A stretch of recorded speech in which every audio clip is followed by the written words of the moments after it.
Merry Christmas! Hello and welcome to Royal Manchester Children's Hospital. There's a real buzz in the air here as staff and patients prepare for the most magical time of the year, Christmas. Coming up on tonight's programme, a drug that's never been tested on humans could give brothers Archie and Isaac something to celebrate at Christmas. If the medicine works, I could probably do things a bit quicker. I meet the play specialists going all out to make this Christmas extra special. Christmas Eve on here is absolutely fantastic, isn't it? And a lot of the time the children just don't sleep, they're so excited. And 20-month-old Harrison prepares for an operation that could give him a happier and healthier new year. I'm scared now, aren't we?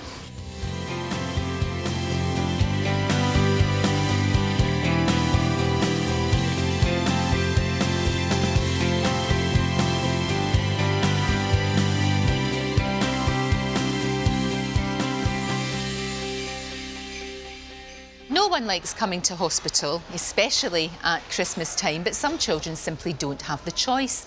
Luckily, there's a team of specialists on hand to help kids through anything from a routine scan to a major operation or a visit to A&E. So James, what we'll do is we'll just have a quick seat in there. 2-year-old James has come to the emergency department with his mum and a nasty black eye. Hello, how are you doing? You're feeling a bit peaky. Fell over at nursery. Landed smack on the edge of the table. James has a small cut on his eyelid, which will heal on its own, but right now, Professor Simon Carley wants to clean it to stop any infection. Trouble is, James won't let him near it. And I may be proven very wrong by that. James? Luckily, a member of the hospital's play specialist team is on hand. I found the bubble master. Play leader, Sarah Neild. Yay! Happily distracted by Sarah's bubbles, James lets nurse Emma clean his eye. Good boy. Well done. Nothing beats bubbles. Bubbles are the best thing in the world. Good boy. Although this is quite a small injury, we could get this over and done within 30 seconds with a screaming child. What we did is took a little bit more time, did it in a nice, controlled way, and he goes away happy, and that's good. Now, the play specialists work hard all year round, but they really come into their own at Christmas. They're responsible for the all-important task of decorating the wards, helping Santa give out his presents and keeping spirits high at this very important time of the year. Time to meet play specialists Helen and Joe, who together have over 20 years' experience working with kids in hospital. So what sort of things are you doing? I mean, obviously we're creating these beautiful, beautiful posters, which are fantastic. But what else do you get up to? Choirs come in and sing, we have all sorts of things going on, don't we? I think we're having a flyby by the RAF and Fantastic. all sorts of things going on to try and make it, you know, a bit light-hearted so that everybody can have fun. Children want to be in their own house at Christmas, they want to be with their parents, and it must be quite difficult to prepare them for that, prepare them for the fact that they are going to be in hospital. Yeah, I think psychologically you have to say, right, you're not going to have Christmas at home, but we're going to bring Christmas to you, Right. get everybody to come in, the family to come in and, That makes you know, sense. do presents on the ward. Christmas Eve on here is absolutely fantastic, isn't it? Yeah. And a lot of the time the children just don't sleep, they're so excited. And does Santa come to visit? Definitely, Oh, yeah. definitely, he'll be here, definitely. Okay. Landing on the roof, I guess. Yeah, he lands just outside here. Yeah, on we the have a roof, landing strip outside Just for there Santa? for him, Yeah. just for Santa. Oh, that's fantastic. It's really- You are like Santa's little helpers, though. We are. You are. Is that how you see yourself? Yeah. Without the big ears, yeah.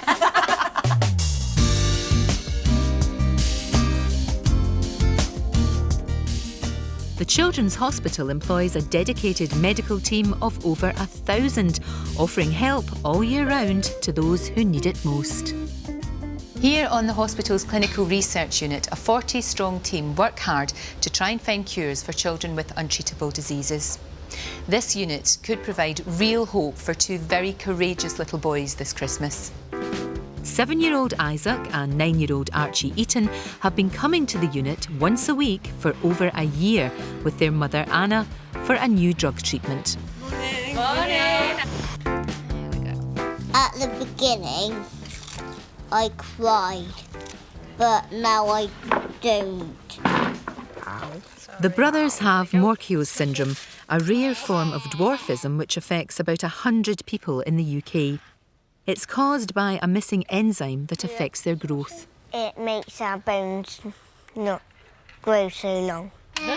Things that I find hard are football, tennis and running, because we can't run as fast as everyone else. It means that our chest sticks out.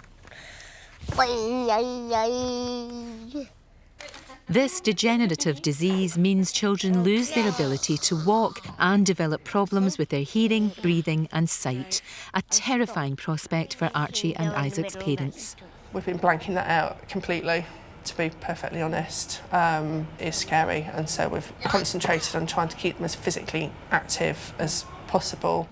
To date, no medicine exists to halt this disease, but now there's a glimmer of hope. Archie and Isaac are trialling a new drug made by an American company that could stop their disease from progressing. Dr. Simon Jones is supervising the trial. He's been working at the cutting edge of research medicine for the past 5 years. The trial that Isaac and Archie are on currently is a trial of a therapy called enzyme replacement therapy. So the enzyme that their body lacks has been genetically engineered in a form that we feel is safe for human use. It's the first time this enzyme has been given to human beings. That obviously is always a risk, but is also very exciting. They're on the infusion for 4 hours, and then we wait an extra hour at the end just to make sure they're fitting well and there's no reactions. We're always fitting well. You are. Touch wood, up till now, they've always been fitting well. 18 children are taking part in this trial, which is being carried out in 3 UK hospitals. So far, Archie and Isaac haven't experienced any serious side effects, but the boys are constantly monitored. In the end, the decision to let the boys take part in the trial was not as hard as you might think, and in some ways a bit of a no-brainer.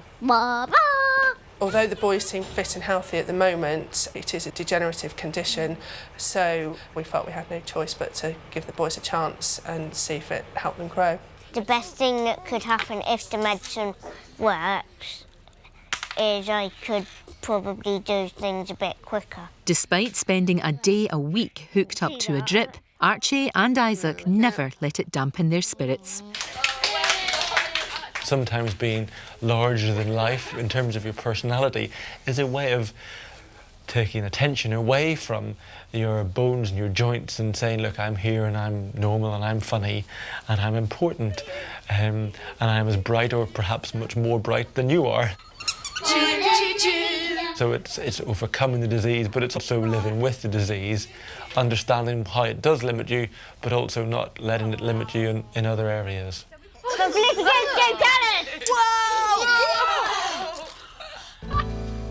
Upstairs in the labs, Archie and Isaac's blood and urine samples are processed, packed on dry ice and sent off to the American drug company for analysis. In a few weeks' time, the brothers will be weighed and measured before facing 2 days of tough endurance tests. If the drug has stopped the disease progressing, the boys will go into the new year with real hope of a brighter future.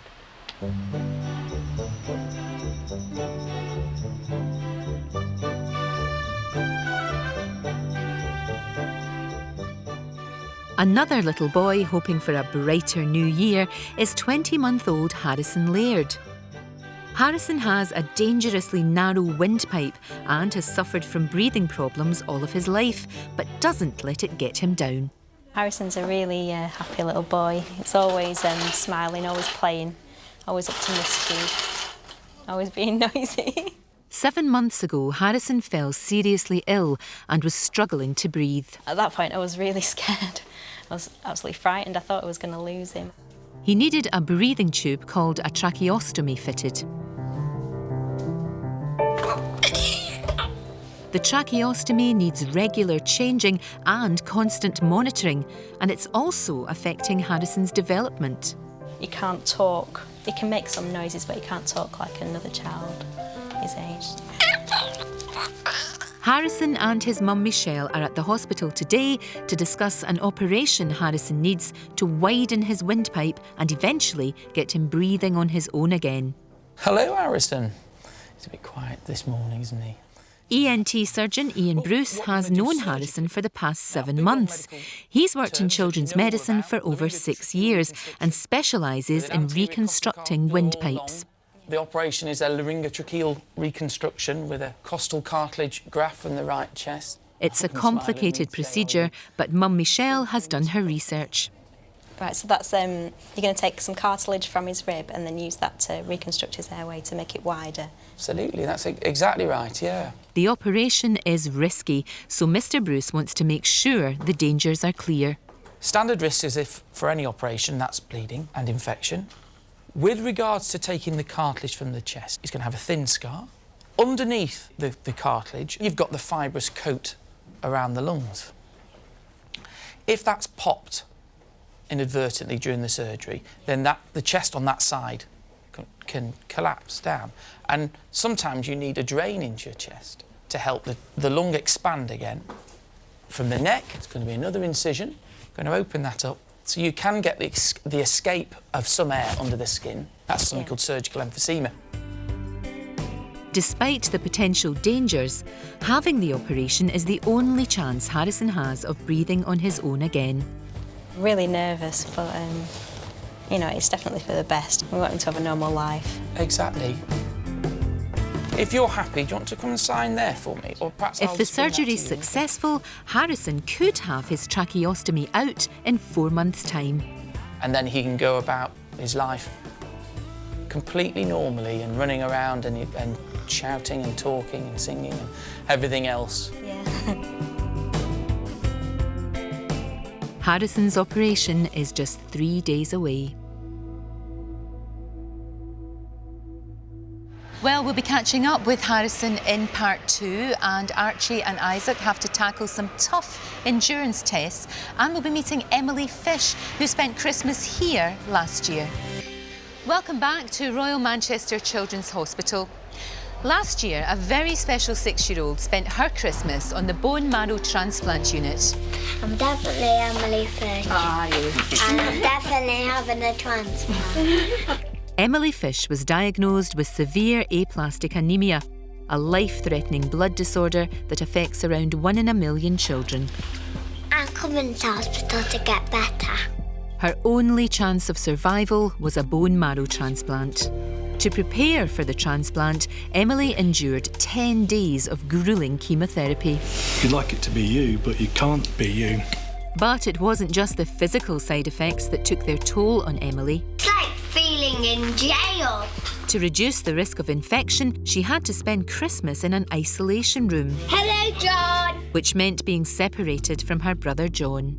Nursing you, Emily. But Emily and her family did all they could to make last Christmas as special as possible. Come on, let's play clap. You want like a... But on Boxing Day, the moment Emily had been dreading arrived, and she lost all of her hair. She's dealt with it like she has done everything really positively, and she's been very accepting about it. Emily handled her time in hospital with amazing courage, and her transplant was a real success. She's regularly monitored by the hospital, and today she's back for one of her checkups. Hello, hi there. How are you doing? Wow, great to see you. You look fantastic. How are you feeling? Great. Good. I'm loving the new hair. I feel a lot better with longer, a bit more hair. What a difference a year makes. Oh, yeah, definitely. I mean, this time last year was really, really tough for all of you, wasn't it? Yeah, it was. I think some of the drugs that Emily had took a real toll on her, made her really, really sick. Sick. And I think that was really hard. For you two, it must have been hard, though, to see her in here and to have Christmas in hospital. Yeah. You know, it's not what you'd want, but we knew that we had to go through it, and it's just one Christmas of meant, you know, that's the way we saw it. This isolation with Emily, I mean, it was, you know, not being able to see her family and friends. I liked watching Doctor Who as well, the Christmas, but I would have liked to watch it at home with my little brother. So Christmas had to come to you, didn't it? I saw Santa Claus. I was half asleep at the time, and I was like, I was really tired, and he was like putting sacks everywhere. He left one at home as well. Did he? Yeah. That was really good. So it was like double Christmas? Yeah. So here we are, a year on, and so much to look forward to. Yeah, we're due in February another baby, and I think if somebody told me a year ago how well Emily would be, and also that we'd be expecting another baby, I just wouldn't, you know, it's very emotional. It's fantastic, absolutely fantastic. It really is, it's great. Yeah. So what happens from now? How often does Emily have to come back to the hospital? Yeah, she's still on some medication, but she comes in once a month now and they do a blood count and then to review her medicines, but hopefully her medicines should be tapered off. What is amazing and why she's here is the fact that somebody did donate their bone marrow, and the Anthony Nolan Trust just do such an incredible job, don't they? And we wouldn't be here without... Yeah, it's given Emily a new lease of life. It's incredible. Yeah. So Emily, anybody like yourself that's coming into the hospital at Christmas time, what would you say to them? I'd say Santa will just find you perfectly, and you'll get nice presents, and just don't worry about Christmas because it'll be fine.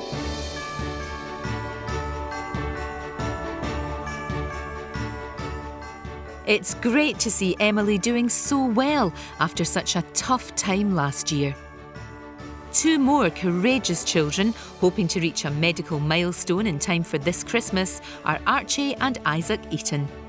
The brothers are among the first children in the world to trial a new drug for Morquio's syndrome, a form of dwarfism. After a year and a half, the boys' trial is reaching its final stages, and they face 2 days of tests to see if the drug is helping them grow and improve their mobility. We're doing the walk test first, then the weighing and measuring, then the breathing, then the climb. Get quicker and quicker, and I'm catching up here.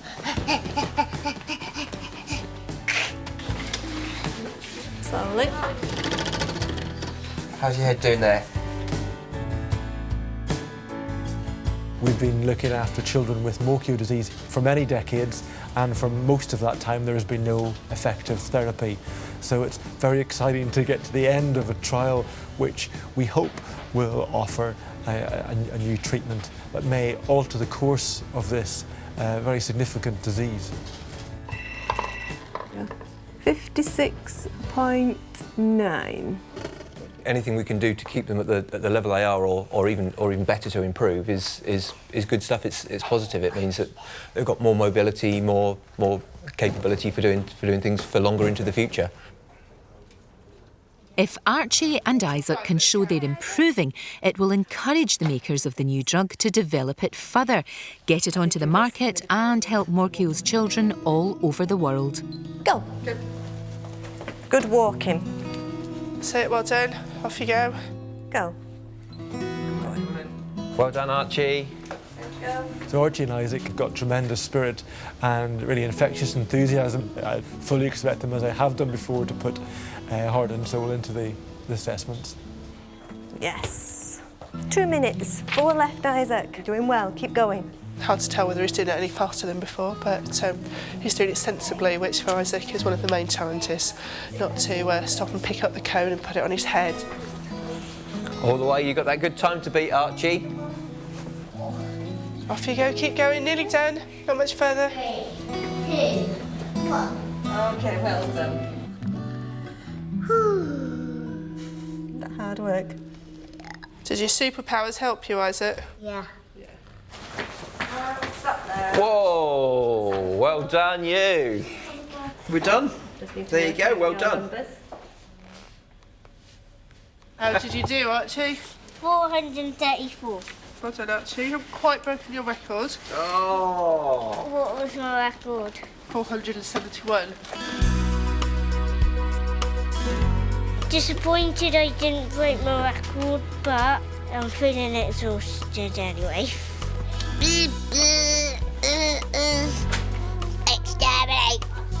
Have you got any energy left for doing the stairs tomorrow? I haven't got any energy. Archie and Isaac must continue their heroic efforts over the next 2 days. The test results will help determine whether the last year and a half has been worthwhile and whether they and other children with morchios will have something to celebrate this Christmas.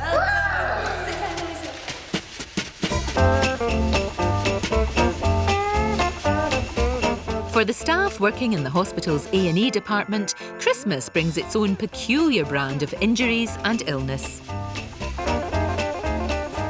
Matron Rachel Whittington, Professor Simon Carley and Sister Amy Lamb have clocked up a combined total of almost 50 years' worth of Christmases in A&E. Rachel, at Christmas time, does it get really busy in here?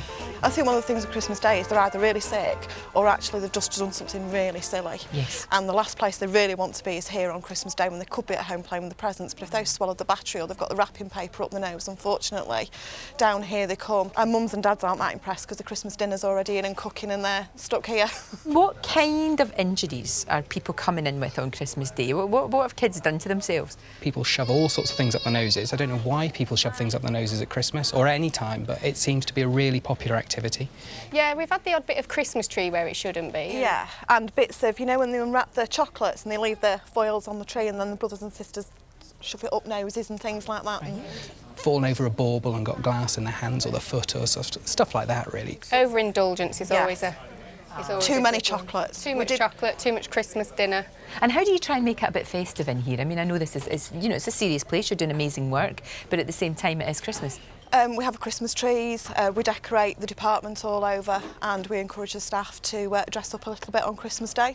It's still important that we're still professional. At any time a really, really sick child can come in, so we have to still be ready to treat those children and treat them appropriately. The hospital's A&E department sees around 100 children a day, but as the cold nights draw in, the risk of road traffic accidents increases. Tonight, 11-year-old Demi has been rushed to hospital after being hit by a car on his way home from school. It was a silver sports car that hit me. I hit my head on it, I think. You hit your head off the car. Did Yeah. you break the glass? Did you hit the windscreen? I'm not sure. You're not sure? I was out of my mind, honestly. I just ran here. I was crying like a baby. He's my son, my first son. So I have hopes, I have aspirations for him, you know, so I just thank God he's alive. Dr Ian Scott has worked in A&E for 4 years and knows that serious spinal injuries aren't always initially obvious. Alright, nice and still. You're just going to roll your cross. I'm going to feel down your spine. If it's sore or tender anywhere I'm feeling, just say yes. Don't nod up and down, just remember to say yes. Goodbye. 1, 2, 3, roll. Because of the seriousness of what's happened, because he's been hit by a car at a decent speed, that's a large amount of force. So we want to rule out the worst possible scenario, and that would be an injury to the neck, to the spine. You still feel me touching everything? Yeah. Having carried out his initial check, Dr Scott sends Demi to X-ray. The X-ray scans every bone, checking for the slightest sign of damage. Within minutes, the all-important X-ray results are back. For the time being, all the neck X-rays that we've seen look normal. Because of the head injury, we're going to need to keep him for a period of just observation. Hopefully, all being well, should still be able to go home tonight. Okay. Having been given the all clear, Demi's freed from his neck brace and knows he's had a lucky escape. I feel relieved that I'm not hurt. When you're hit with that sort of force, you can imagine a car versus Demi, who's 11, you know, can be very, very serious. So he's been, you know, obviously very, very lucky.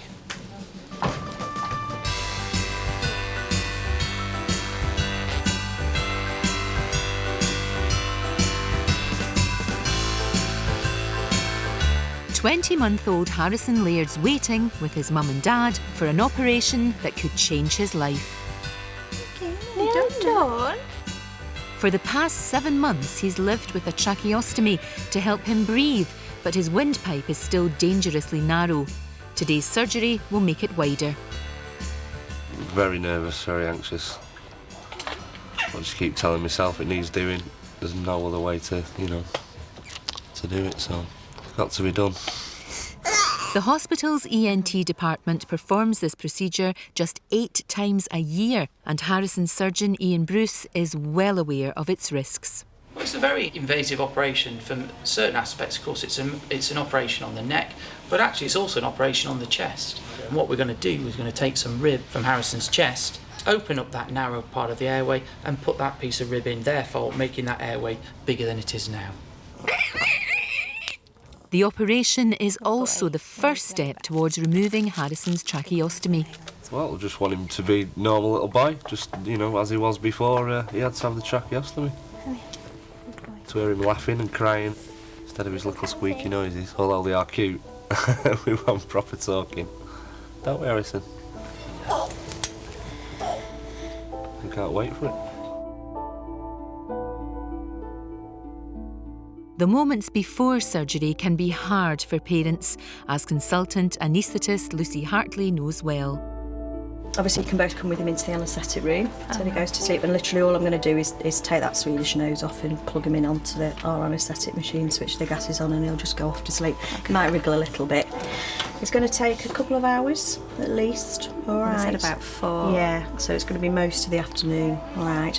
And then we'll take him to the intensive care unit afterwards. Harrison is no stranger to hospital, but this is the biggest operation he's ever had. I'm scared now, aren't we? It's all being real. Time for the moment Mum Michelle has been dreading. Oh, he's such a good boy.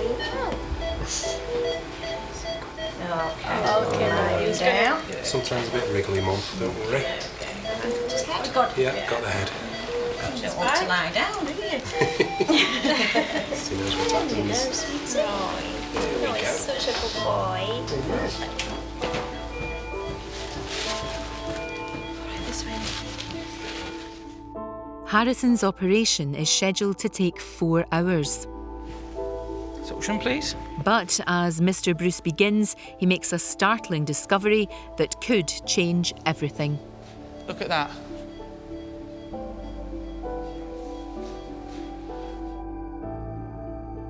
After the break, we'll be finding out how Harrison's surgery goes, and we'll be meeting the children from the dialysis unit to see how they're going to be spending Christmas here at the hospital. Hello and welcome back to Children's Hospital at Christmas.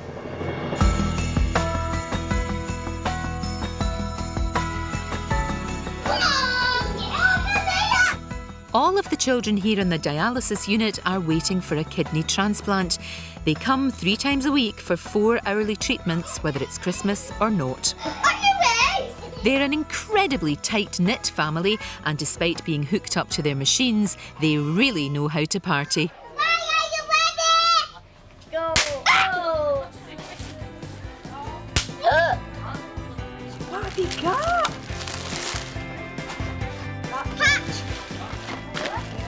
Owen! Today, it's Riley's 4th birthday, so the staff and families on the unit have really gone to town with the celebrations.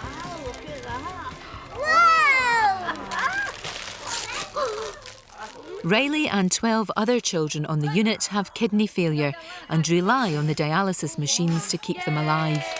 Will you have that top bit? Okay, we'll let you. Yay! He loves coming here. Everyone's dead friendly and he loves playing with the other kids, and all the nurses are really nice to him, so he really, really enjoys coming here. It makes him realise that it's not just him. Other children are going through it as well. Jack Norfolk and his mum Jenny have been coming to the unit 3 times a week for the past 3 years. Jack's a larger-than-life character who we met in our last series, and he's well known throughout the hospital. Just close, really. We're all in it together. We're all going through the same thing. For Jack and the others on the unit, dialysis is a gruelling process. At the end, I do get bellyache. And it's really painful. I've got to sit still for 4 hours, so that's why we have fun activities to do to take the mind off and makes the 4 hours go a lot quicker. Jack! No! You don't eat all them. You put them on the biscuits. There you are, Jack. You're welcome. But it's their special friendships that keep them all going. Hey, what are you doing? Jack and 7-year-old Charlie are inseparable. What are you pushing? He's only at school Tuesday and Thursday, so he does spend more time with Charlie than people at school. She's a pain. She's a bit of a, you know. Riley, look, we've got your party glasses on. It's children like Riley, Jack and Charlie that make Sister Claire O'Neill's job worthwhile.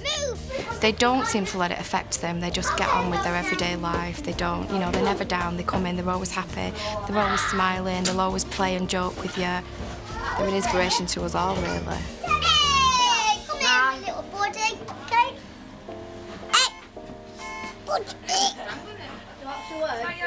As Christmas approaches, the atmosphere in the whole hospital reaches fever pitch, and the dialysis unit is no exception. Hello. Hiya. Hello, Jack. Hiya. How you doing? All right. Yeah. Who's this? Charlie. Charlie, how are you? I love your dress. Is she your girlfriend? Hiya. Handsome. Oh, come on. She's gorgeous. Oh, she is so. But you two are really good friends, aren't you? Hang on. Here, Juice is a mad and the goodest. He is an artist. No, I don't believe it for a second, Jack. She is come moan for Britain. Do you think at Christmas time, though, she might not moan? No. Do you think she still will? So, were you here last Christmas, Charlie? Well, I was on Christmas Eve, but I weren't on Christmas Day. Right, and what was it like? It was good, but I like Christmas Day better. What kind of things do they do to make it more Christmassy for you? To put loads of decorations on and dress up as you put on silly costumes. What do you like about Christmas here? I like proper present and getting my own way. Do you? I'm not surprised. It's a great time, but how do you manage to make Christmas really, really special for them? We just try to make a big thing of Christmas, you know, when they come into the dialysis unit itself. Like, we're decorated and we have little party food on the table, things that they can eat. Can you eat loads of chocolate? Can you eat lots of big Christmas dinner, all of that? Unfortunately, no, the renal children can't have chocolate and potatoes and things like that, so they are limited on the diet. It's easy to forget that Riley, Jack and Charlie are all very poorly. Their consultant, Malcolm Lewis, has known them for almost all of their lives and knows exactly what they're going through. They're really, really strong characters, but partly because kids are very resilient and they just want to make the most of whatever is there for them at that time. I'm just amazed at how well they just get on with it. And they don't moan and they don't whinge, they just... We strive to achieve people living for the now because we don't know what the future holds for anybody. Yeah. And the now is the important part for all of them. It must be fantastic when they get a transplant, they go home, they start living a normal life. There's actually a great sense of mourning as well as happiness on the unit when a child gets a transplant. When somebody leaves this little enclave, then everybody is happy for them, but there's a degree of sadness as well because they've left the den.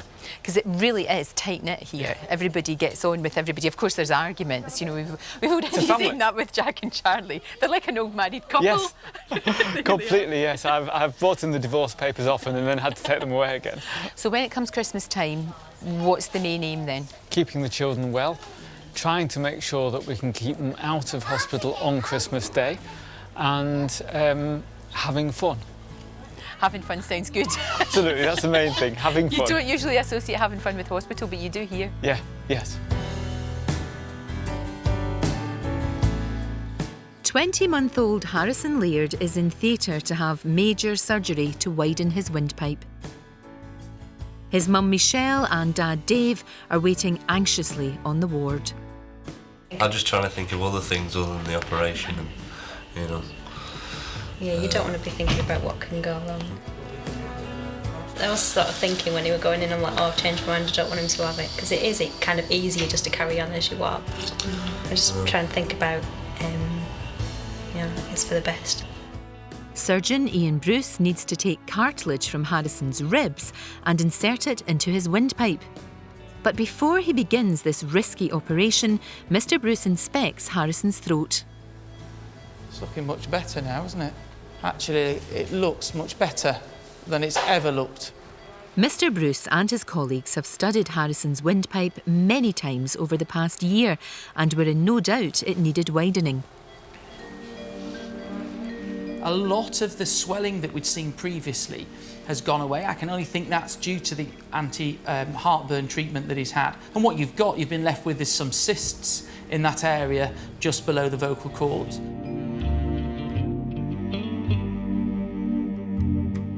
While Harrison's mum and dad wait on the ward, Mr. Bruce starts to remove the cysts from Harrison's windpipe.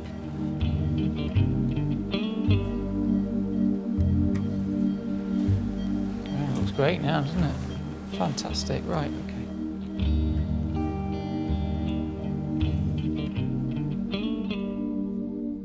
3 hours earlier than expected, Mr. Bruce returns from theatre. Hi, hello. Hello. Hi, well, I've got some really good news that we've not actually had to do laryngeal reconstruction and take the rib graft, because actually the airway, when I've had a look, is dramatically better, to the extent that I've just been able to do some surgery via the stoma, the hole in the neck, and via the mouth, which I think is enough to give Harrison an adequate airway, to the extent that I think we can maybe think about taking the tracheostomy out of that. It's brilliant, yeah. It's not what we expected. We always have a look before we start, just to make sure, and just to see what we're facing. And from a 4-hour operation down to an hour, really.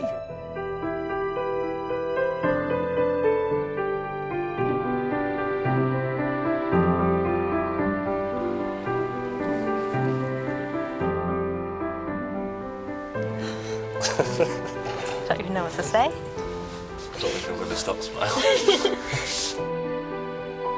His parents are delighted, I'm delighted. It really is the best thing for Harrison, and I'm really confident now that we can get this tracheostomy out.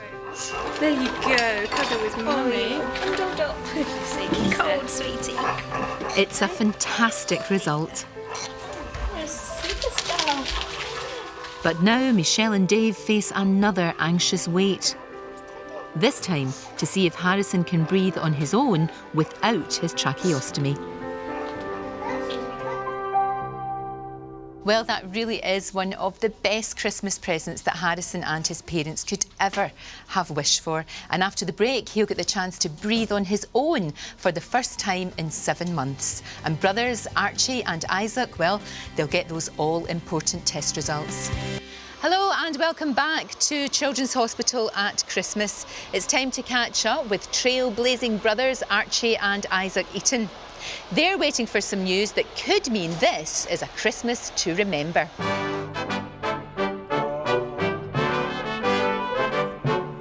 For the past 72 weeks, the boys have been among the first in the world to trial a drug designed to tackle their rare genetic condition. After 2 days of being measured, weighed and put through their paces, Dr. Simon Jones has arrived with the news they've been waiting a 1.5 years for. I needed to say, the first and most important to say was thank you. The amount of effort and time you've put in has been fabulous, and we really, really appreciate it. Really the conclusions from the study are that this is a safe treatment. We know what dose we should be given, and there's evidence to suggest that it might be something that works. It's great news, but the tests have really taken it out of the boys. Here's hoping they've got enough energy to tell me all about it. So how's getting all this treatment? Has it been a bit tiring, or how have you felt? It's been a bit tiring coming up the long way every week, but that isn't too much of a problem now. No, it's good. You're getting used to it, I suppose. Yeah. Yeah. You've just seen the doctor, Anna. What was he able to tell you? Although possibly their overall standing height hasn't necessarily increased perhaps as much as we might want, measuring the bones individually, each bit seems to be growing. What we wanted to hear was that the trial was going well enough from the point of view of the doctors and the drug company that they did want to carry it on into the next phase and progress to a licensed treatment, and so obviously that's really good news. What's the next stage then? What happens now? a new phase of the trial continues, these two will continue to receive the drug every week, which could be for another 4.5 years. Gosh. Until hopefully the drug becomes a licensed drug, and then it'll be available for them to receive as and when they need it. This is real kind of like exciting stuff. This is real pioneering stuff. I mean, you're the first ones. That's fantastic, isn't it? They are real pioneers, yes. That's great to be part of it. And they've both done really well on it. And I guess, you know, the way it's going, it's like the best ever Christmas present, really. Even at Christmas, we'll still be here fitting in the weekly visits around everything else we want to do at Christmas. But actually, it is really a great Christmas present to know that it's going well.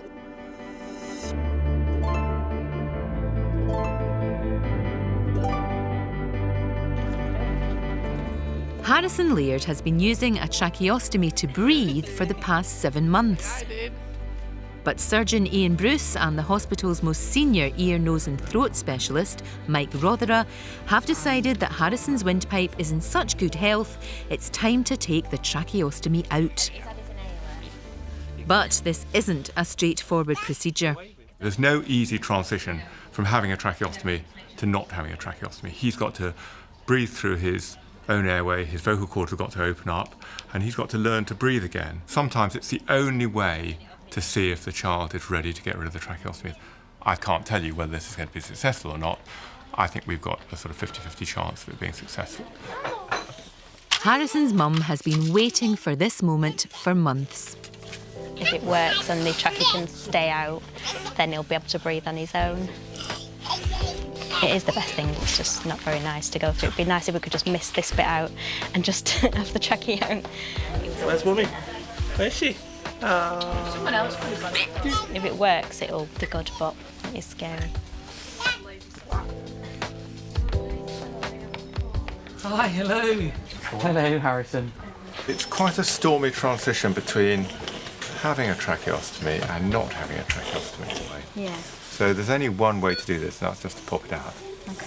Taking a tracheostomy out in this way can appear harsh, but Harrison's in safe hands. Good. There you go. Don't worry, he's doing fine. You can give him a cuddle. Okay, he's fine. He's doing okay. Have a cuddle. That's good, just have a cuddle. It'll sound really strange, don't worry, he's doing fine. Might have a little bit of oxygen just to waft around.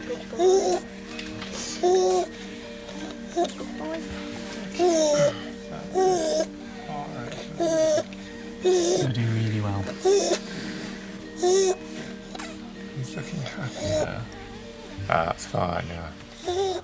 For the first time in 7 months, Harrison's breathing on his own. That's a really good sign that we can get to this stage, because quite a lot of children will fail just within 30 seconds. So we know we're really going the right way. Falling asleep? Yeah, you're being absolutely never He's falling asleep. We're falling asleep. We'll be fine. You're doing fantastically. But look, he's quite happy, isn't he? He's asleep.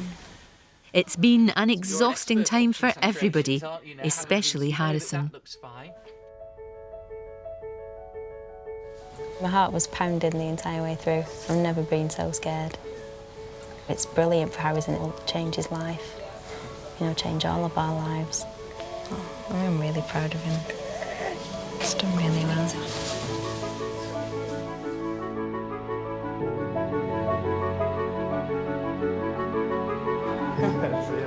Bye, see you. Harrison's ordeal is over. He's done better than anyone expected, and 3 days later, he's allowed to go home. And after 7 months of near silence, he's got something he wants to say.